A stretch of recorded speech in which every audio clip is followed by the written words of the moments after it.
मैं विवेक एक बार फिर से अपनी YouTube channel stock trading technique पर आपका हार्दिक स्वागत करता हूं। दोस्तों, कल एक्सपायरी है और आज मुझे कोई इतनी बड़ी मूवमेंट दोनों तरफ की नहीं दिखी। हाँ, वन साइडेड मूव कह सकते हैं कि तकरीबन फ्लैट टू स्लाइटली नेगेटिव होने के बाद भी हम 100 पॉइंट से ऊपर गए। तो वॉलेटाइल सेशन थोड़ा सा था, वन साइडेड मूव थी और हो सकता है कि आज कोई बड़ी मूवमेंट नहीं दिखी, कल के दिन में देखने को मिल जाए। तो मेरी परफॉर्मेंस तो कैसी रही आप तो वीडियो के साथ एनालाइज कर सकते हैं, साथ साथ में मैं डिस्कस भी करता रहूंगा। अब कल के दिन एक्सपायरी के लिए क्या पॉसिबिलिटीज बन सकती है निफ्टी इंडेक्स के इन द स्टॉक्स के अंदर, चलिए उसको एक बार देखते हैं। जैसा कि हिंदुस्तान पेट्रोलियम का आप चार्ट देख रहे हैं, हमने इसके अंदर 290 की कॉल बाय करके फ्यूचर सेल करने की एक स्ट्रेटजी 2 दिन पहले बताई थी और मैंने कहा था कि ये जो मेरी ट्रेंड लाइन है, अगर इसके आसपास स्टॉक अटकता हुआ दिखे तो आप शॉर्ट पोजीशन बना सकते हैं। इसके यहां तक तो हमने नहीं, यहां पर हमने 290 की कॉल बाय करके हमने फ्यूचर सेल किया था और इंट्राडे में ही हमें 183 का टारगेट दिख गया था। और इसी तरीके से अभी भी किसने कल के लिए छोटा सा रिस्क लेके अगर ट्रेड करना चाहता है तो मेरे को लगता है कि एक बार कल हम 280 तक आ सकते हैं। थोड़ा सा रिस्की ट्रेड होगा, eight the money put buy और कॉल बाय करके फ्यूचर सेल करने की स्ट्रेटजी होगी केवल एक दिन के लिए। आपका मैक्सिमम लॉस उतना ही होगा जो आप कॉल को आप बाय करेंगे हैजिंग के पर्पस के लिए और ट्रेड लेंगे फ्यूचर्स के अंदर शॉर्ट साइड पर। मेरे हिसाब से टारगेट कल के दिन में 280 और 275 के बीच होना चाहिए। और अब बात करते हैं आईटीसी। आईटीसी को मैंने 200 और 205 के जोन में बाय करने के लिए बोला था, अभी वो प्राइसेस नहीं आए। मानते हैं कि आज दूसरे दिन गिरावट रही, क्योंकि हम शॉर्ट करके ट्रेड लेते नहीं है 90%, तो गिरावट का वेट करना होगा। 205 और 200 के आसपास ये स्टॉक 90% पॉसिबिलिटी है कि मिलेगा। हो सकता है कि इसमें 5 6 7 दिन लग जाएं, डिप पर बाय करेंगे और फिर हम लॉन्ग साइड पर जाएंगे। हिंडाल्को ने आज एक गिरावट दिखाई है और आज काफी दिनों के बाद आप देखिए इसने 20 डेज मूविंग एवरेज ब्रेक की है और 382 का टारगेट आ गया है। और कल के दिन में मैंने बोला था कि कैंडल फॉर्मेशन तो एक बेरिश है, लेकिन फिर भी आप डिप पर बाइंग करने की एक स्ट्रेटजी ले सकते हैं। रिसेंटली जो लो थे वो भी ये 280 के ही थे, सॉरी 380 के।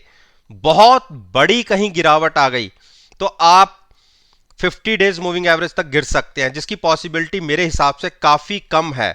अच्छा प्राइस है, आप डिप पर बाइंग कर रहे हैं और पहले भी जैसे मैंने कहा था 380 के आसपास या 375 के बीच में, 370 और 380 के बीच में स्टॉक मिले तो लॉन्ग करिए, eight the money put buy कीजिए, फ्यूचर्स को लॉन्ग रखिए और ये ट्रेड होगा नेक्स्ट एक्सपायरी, जून एक्सपायरी के लिए।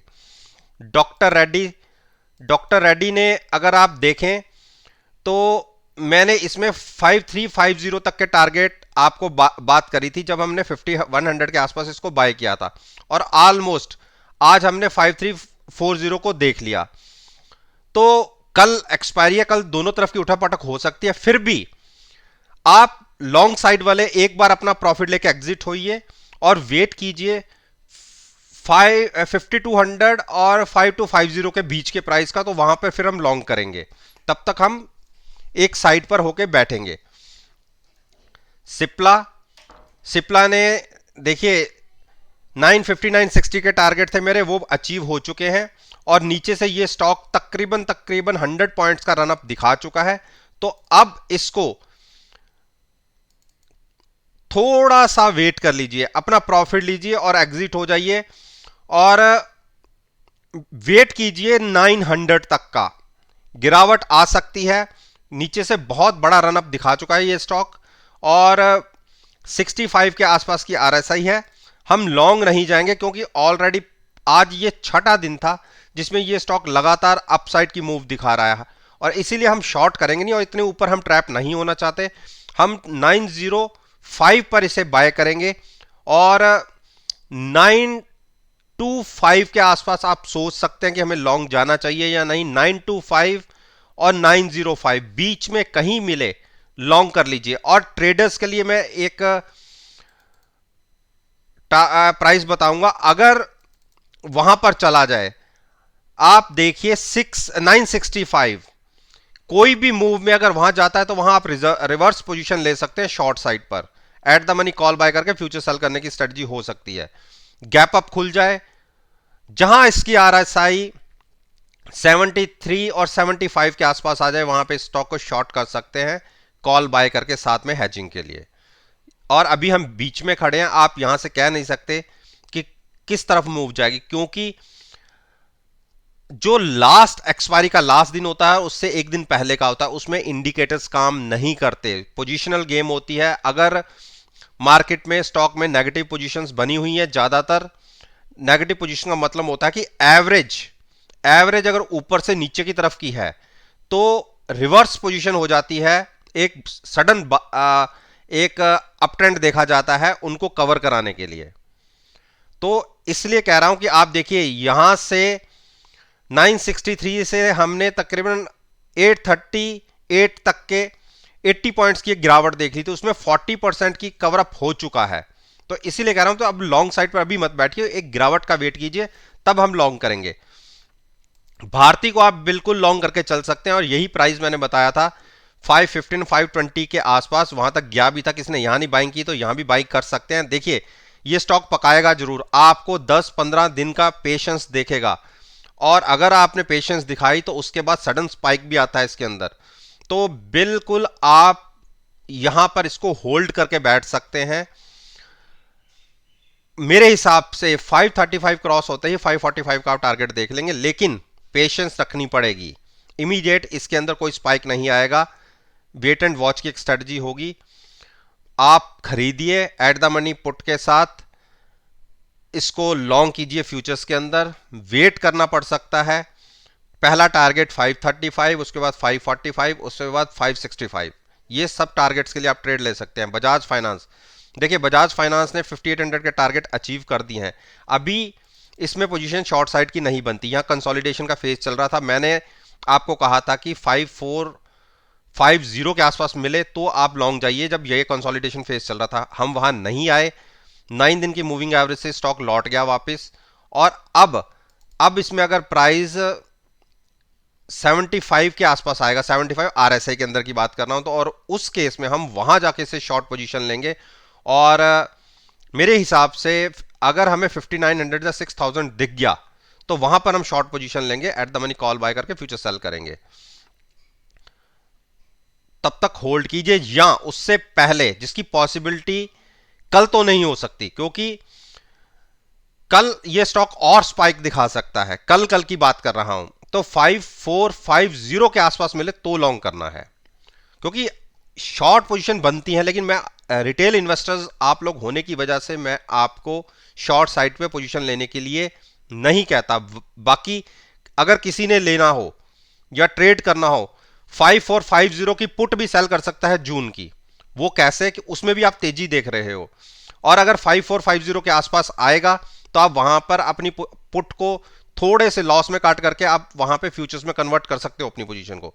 तो इस तरीके से भी हम इसको ट्रेड कर सकते हैं। लेकिन क्योंकि कॉल और पुट 90% लोगों को समझ नहीं आती, वो केवल बाइंग साइड ही चलते हैं, और वो भी out of the money call put buy करके। तो इसीलिए मैं कभी भी अभी किसी भी ट्रेड में केवल कॉल और पुट में ट्रेड नहीं करवाता, क्योंकि उसके अंदर हर मिनट आपका ऑप्शन का प्रीमियम डिके होता है। प्रॉफिट आए ना, लेकिन लॉस जरूर आ जाता है। तो इसीलिए हैजिंग के लिए आप केवल ऑप्शंस को बाय कीजिए और ट्रेड लीजिए फ्यूचर्स के अंदर। आपको बड़े प्रॉफिट और बड़े जो आपके रिटर्न्स देगा वो फ्यूचर्स ही देगा। अब बात करते हैं अंबुजा। देखिए अंबुजा में अरविंदो फार्मा में प्राइस आपका आने वाला है जहां हमें इसे बाय करके चलना है, और वो प्राइस है 1000 के आस 1000 और 1010 के आसपास 25 की क्लोजिंग आई है। हो सकता है जैसे आज कैंडल फॉर्मेशन हुई है, कल के दिन में अब गिरावट दिखा सकते हैं, तो 1000 के आसपास इसे आप लॉन्ग कर सकते हैं। साथ में eight the money put buy कीजिएगा, फ्यूचर्स को लॉन्ग कीजिएगा, और ये जून एक्सपायरी के लिए ट्रेड होगा। अंबुजा अंबुजा ने देखिए फिर से 319 को छुआ, और मैं आपको थोड़ा सा सेफ साइड पर इसलिए ट्रेड दिलाता हूं कि 9 डेज की मूविंग एवरेज पर भी मैं कह सकता हूं कि आप इसको आप ले जा सकते हैं। आप देखिए जब भी 9 दिन की मूविंग एवरेज के आसपास स्टॉक आया, वहां से एक जंप दिखाया, लेकिन मैं फिर भी आपको थोड़ा सा और safer side 20 days moving average के आसपास के लिए कहता हूं कि आप 315 के आसपास अगर ये स्टॉक मिले तो आप लॉन्ग कीजिएगा यहां से 10 रुपए नीचे, और साथ में eight the money put buy कीजिएगा और फ्यूचर्स लॉन्ग कीजिए, और ये ट्रेड लीजिएगा जून एक्सपायरी का। देखिए कल जो ये आपने ट्रेंड अपसाइड का देखा, इसमें से एक करेक्शन आप ये मान के चलिए, करेक्शन आपको 315 तक दिख सकती है कल के दिन में, क्योंकि जो इसमें ये मूव दिखी है ऊपर की तरफ, और मैंने इसका डाटा भी चेक नहीं किया कि इसके अंदर अभी roll over position roll over कितनी हुई हैं, और उसी के हिसाब से वहां तक ये स्टॉक टूट सकता है। लेकिन आप ये देखिए, अगर मैं ये मानूं यहां से लेके जो इसका टॉप था 328 और नीचे 301, ऑलमोस्ट 28 पॉइंट, तो ऊपर से हम 14 पॉइंट मान के चल सकते हैं। तो आप ये मानिए वही 315 के आसपास का प्राइस बनता है। तो हो सकता है कि कल इसमें कोई गिरावट दिखे और 315 तक हम देख लें प्राइसेस। 315 316 के आसपास, 319 के नीचे और 314 के ऊपर, इसके बीच में जहां आप कंफर्टेबल हो वहां पर इसको लॉन्ग कीजिए, और साथ में eight the money put buy कर लीजिए, और जो नियरेस्ट आपकी स्ट्राइक हो। तो दोस्तों ये मैंने निफ्टी इंडेक्स के 10 स्टॉक्स के ऊपर अपना ओपिनियन आपके साथ शेयर किया है, और कल एक्सपायरी है। उम्मीद करते हैं कि एक बड़ी मूवमेंट दोनों तरफ देखने को मिलेगी, और बाकी मेरी इस वीडियो को आप जरूर एनालाइज कीजिएगा कल के सेशन के साथ, और नीचे कमेंट बॉक्स में लिखकर अपनी राय जरूर व्यक्त कीजिएगा कि आपको कैसे रिजल्ट्स देखने को मिले। वीडियो पसंद आए तो शेयर कीजिए, लाइक कीजिए, और मेरे साथ मेरे यूट्यूब चैनल पर जुड़िए और उसको सब्सक्राइब कीजिए, और साथ में अगर बेल आइकन का बटन प्रेस करेंगे तो नोटिफिकेशन टाइम से आप तक डिलीवर हो जाएंगे। इस बात के साथ मैं आपसे विदा लेता हूं और एक नई वीडियो के साथ फिर से आपके सामने आऊंगा।